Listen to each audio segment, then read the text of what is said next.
Have you noticed that projects usually fall within one or two camps? Either they're too slow at launching things and they get stuck, or they just launch things without thinking it through and it falls flat on their face. So today we're going to analyze both of these camps, and many times when we're creating this content, it's just very easy to be critical. However, I'm going to point the finger at myself and I'm going to show examples of how I fell into both of these camps so I can see both ways, and I do give some grace with these various projects. And the main reason why I'm going to dive into this is not to just highlight all of my shortcomings or my wins, but it is to highlight the fact that we need to find a great balance between people that are planning before they do things and people that do things. So if you're stuck in either one of these camps and you are hesitant with your next launch, whatever it is that you're building, maybe you have everything already mapped out, but you're just not releasing it, well, this episode is for you. Hello, I'm Taj, digitally known as Tropic Vibes, the host of Nifty Business, where we highlight NFTs and explore Web 3.0 as we move from pure speculation to creating real-world value.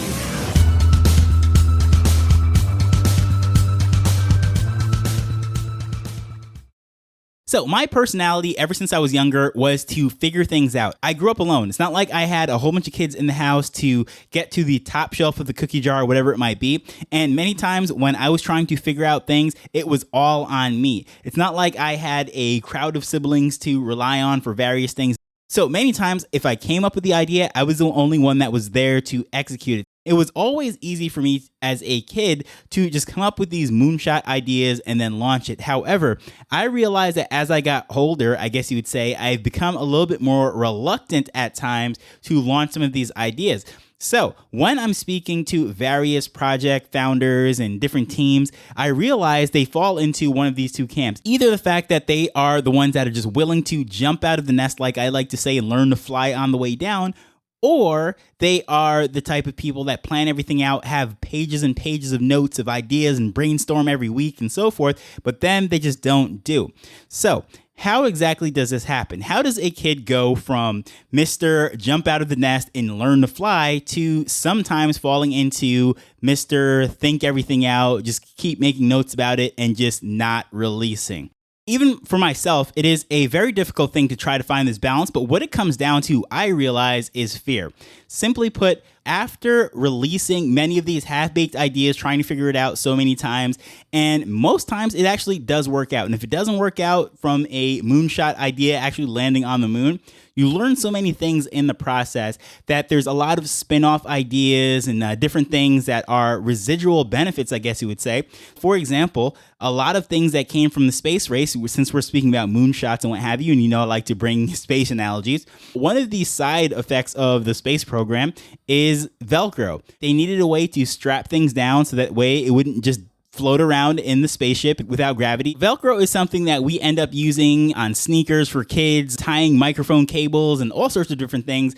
But the primary reason for that, how it came about, was really like the scientific breakthrough, just a side note, if you will, of the space program. So when it comes to these jumping out of the nest, coming up with these big ideas and failing, I 100% understand it. And we can see lots of projects who launch these half-baked ideas, especially in the bull market when it was like the things like you had this idea. It felt like as a community, as a project, you had to roll it out as quick as you thought of it, because if you didn't, someone else was. And that's how we got to this place where 95% of these projects ended up failing. The idea, the business model wasn't well thought out. However, when I can say that on the other extreme, you have lots of projects, and I'm a part of quite a few of them. We have multiple brainstorm sessions. We think of these great ideas, and it seems like every single month or week or quarter, year, whatever it might be, we are having these community meetings to figure out what is the next step that we need to take. And I 100% support that. I love it that the community input and all these different things are being put into the consideration. However, it gets frustrating because each time you have these things, the notes only get longer and longer and longer, and it seems like nothing is getting done.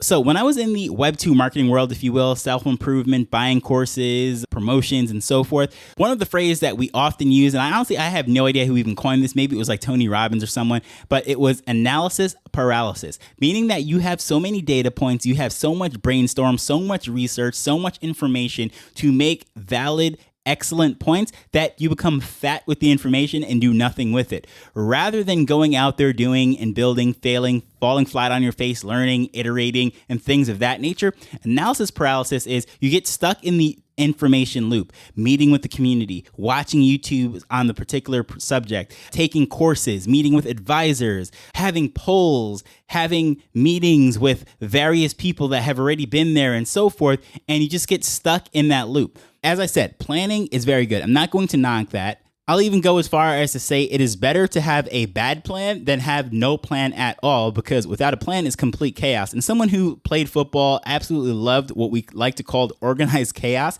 is because if you're not someone who is really familiar with the ins and outs of the games, it just looks like a whole bunch of guys running around, crashing into each other, and just complete chaos. However, the organized chaos of it, all the madness that's going on play to play, it is actually very structured. There's planning, there's practice, there's lots of instinct and all these different things that go into it. And that's where I would say the business world is very like that. When you're launching these various projects in companies or even ideas, something as simple as this podcast, having a plan is actually pretty good. Now, I've done episodes and I've done different projects. I've done content in multiple different ways. I've done shoot from the hip off the top of my head. And you can kind of tell which episodes I do it in that style. And there's no real structure to it. It's just ideas that are flowing, rolling off of my head. And it's the same thing. If I'm just free writing, if you will, I don't necessarily have a destination for either a post or a blog article or something of that nature. It's going to flow very differently than when I have a structured approach of a beginning, a middle, and an end. Like I know where I'm trying to go. So then I have to reverse engineer it, put all these steps together, see how I'm going to take an audience or a customer from point A to point B. That's very different than just having a random idea that I come up with and decide to release that. So when it comes to these various NFT projects, Web3 projects, whatever it is that you want to say, the thing that I'm seeing more often than not is they are just really one extreme or the other. Either no plan whatsoever, or they just get stuck in planning. And as I said, I have been in both camps. And the only reason why I ever get stuck in analysis paralysis, failure to launch mode, it's because of fear. I fear failure.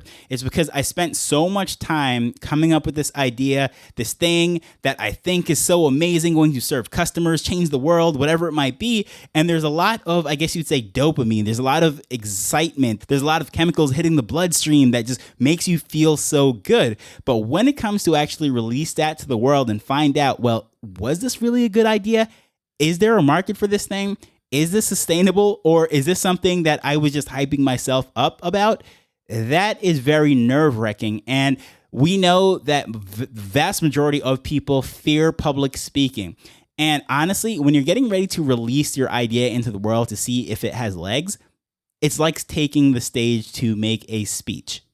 It's very nerve-wracking. But at the same time, too, there is no way that you could possibly know if this idea has legs unless you release it. So even with this podcast, multiple times I have said that I literally just launched this because I knew this is something I want to speak about. I didn't have a plan, didn't have a business plan. I'd figure it out as I went along. Okay, great. Well, then I decided to launch Nifty Business Club. I said, all right, you know what? This is what I want. I want to have more of a contact point because it is ridiculously hard to get communication going with podcast listeners. There's no comment section. There's no DMs from your podcast app or anything of that nature. I have to basically encourage people to take extra clicks, go the extra mile to either send me an email or go over to X, and most people aren't on X. So it's kind of weird, but it's a hard medium to actually communicate with an audience. Anywho, I said, I'm going to launch this thing, and I put it out there and just roll it out. And if you notice, there's a long gap in between the time that I actually put it up there without a landing page or anything, that episode, when a couple people did buy into it. So I absolutely appreciate you if you're listening to this and you found value in that before I even made an official landing page, a video or anything. Awesome. I absolutely love that. But then it was like, okay, great. A few people found value in it, but I wanted to get a community of 100 people going. What's next, right? And this is not like this was some heavy lifting where I had to code out anything. No, I just built a funnel, I put up the video, and I started to put a few links into show notes. Then I even had the bright idea of promoting it, right? Because one of the things in marketing we like to do to test out an offer to see if it's actually viable, put the amount of ad spend as to how much the offer is. So if it's a $100 offer, put $100 in ads to see if you can actually get a sale. If it's $1,000 offer, put $1,000 in ads to see if you can actually get a sale, and so forth. Now, this is how things were working in the good old days when that actually made sense. Now, especially in an election year, things aren't so friendly, and inside the US especially, prices are going up, ad tracking, all of those things are very difficult. So I'm not even going to necessarily go down into that route. However, things are still relatively cheap, or inexpensive, I should say, over on X. So I ran some ads to this particular video and it just was not hitting. I tweaked the copy, I put out a different version of it, I changed the landing page and so forth. And I was like, okay, you know what? This is not really hitting. Here's the thing that I realized, where I then started to self-doubt. I started to think about all these different things. It's like, well, maybe this is not a good offer. Maybe people aren't interested in this. I mean, I would have bought it, but maybe I'm just so unique. I mean, for example, I'm sitting on the microphone, I'm speaking to myself. Not everybody's doing that. And then I start to ask all these questions, start to watch some videos. How do you better promote this? How to better position this, and so forth. And it just really came down to the fact that I was researching, rather than just continuously putting it out there, to see that if I can find more people that are also interested in this, if they find value in it. And that's one of the things that I realized during the last week and a half, 2 weeks or so, coming into this year. Everyone's talking about their goals and all these different things they're trying to plan and set up. And I was like, you know what? Why have I not continued to push that to see if I can get more? Sure, I run the promotions, it didn't work. However, why am I not speaking about it more in spaces? Why am I not plugging it more into my content and so forth? And it really came down to self-doubt.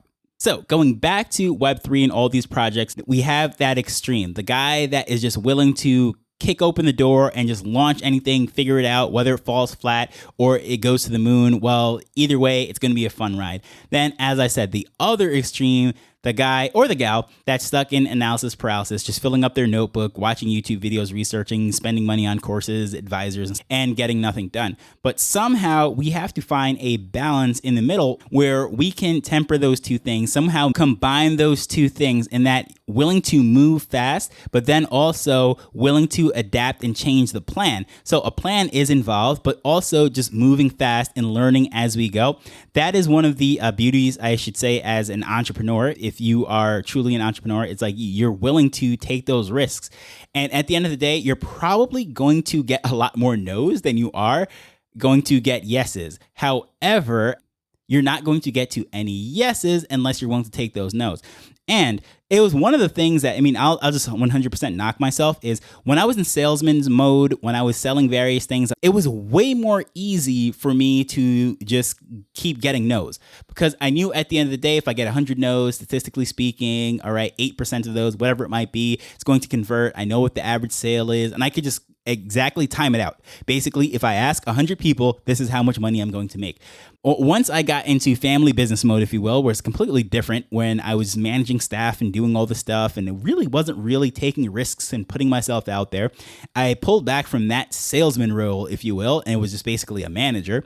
And then I came into content creator mode, where it's just putting out content and not really thinking of the revenue stream and so forth. But now I'm like, you know what? Like, I think I was shying away from the whole salesman thing for too long. And then, of course, the connection that I made with NFT projects, teams, and everything is that I realized I was stuck in analysis paralysis. I was stuck in a fear of failure mode, or whatever it might be. And I'm like, you know what? That is not cool. I remember what it was like to be that young guy just jumping out of the nest, learning to fly. Am I going to hit every time? Probably not. Actually, no, let me take that back. Am I going to hit every time? Absolutely not. However, I should jump out of that nest expecting that it's going to be a hit every single time. I'm going to steal a word from my mother that she used to say when I was a kid.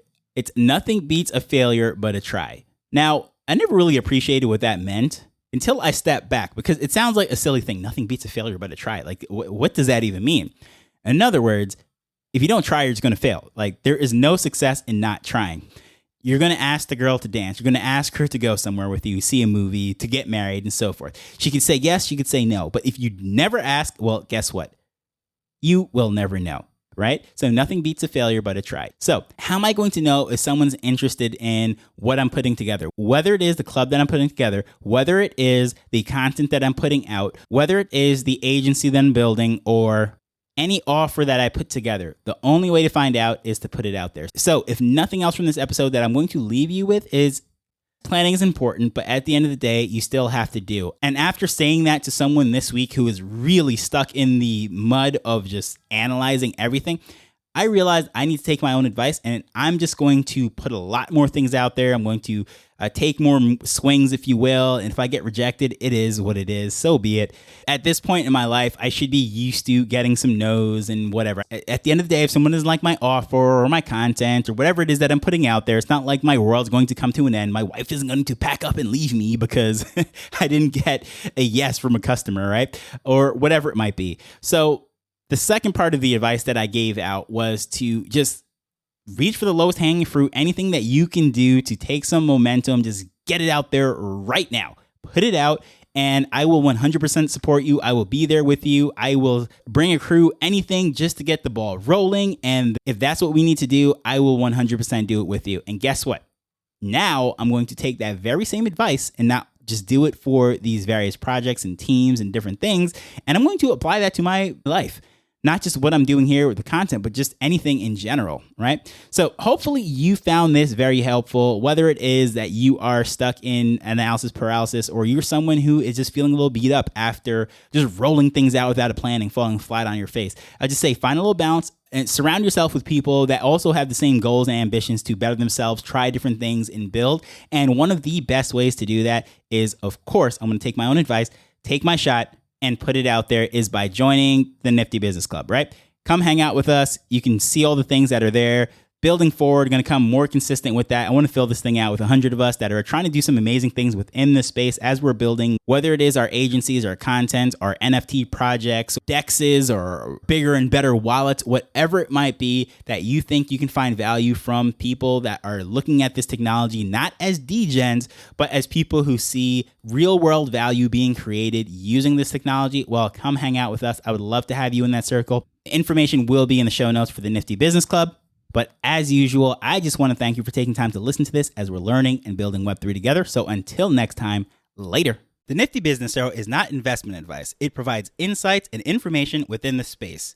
As with anything, please do your own research before making a decision whether you're making an investment or a purchase.